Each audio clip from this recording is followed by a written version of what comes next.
एक मोठी बातमी आहे। तुमचा फास्टॅग तुम्हाला सारखा रिचार्ज करावा लागतो ना, मग ही बातमी पहाच। हायवेवरून प्रवास वेगवान होण्यासाठी सरकारनं मोठं पाऊल उचललंय। 3000 रुपयांचा वार्षिक फास्टॅग पास आता उपलब्ध करून देण्यात येणार आहे। 15 ऑगस्ट पासून खासगी वाहनांसाठी नवीन फास्टॅग आधारित वार्षिक पास उपलब्ध होणार आहे। सध्याच्या व्यवस्थेत लोकांना त्यांचा फास्टॅग वारंवार रिचार्ज करावा लागतो, ज्यासाठी त्यांना हजारो रुपये टोल म्हणून द्यावे लागतात। नवीन प्रणाली लागू झाल्यानंतर लोक फक्त 3000 रुपयात रिचार्ज न करता वर्षभर प्रवास करू शकणार आहेत। ही योजना काय आहे पहा। वर्षभर राष्ट्रीय महामार्ग, द्रुतगती महामार्ग आणि राज्य द्रुतगती महामार्ग मुक्तपणे आणि निर्बंधांशिवाय यावर प्रवास करता येईल।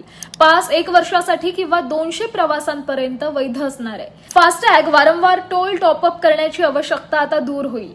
खासगी वाहनांना हायवेवर प्रवास जलद करता येईल। हा पास राजमार्ग यात्रा ॲप आणि NHAI किंवा MORTH या वेबसाईटवरून काढता येईल। केंद्रीय मंत्री नितीन गडकरी यांनी ही घोषणा केली।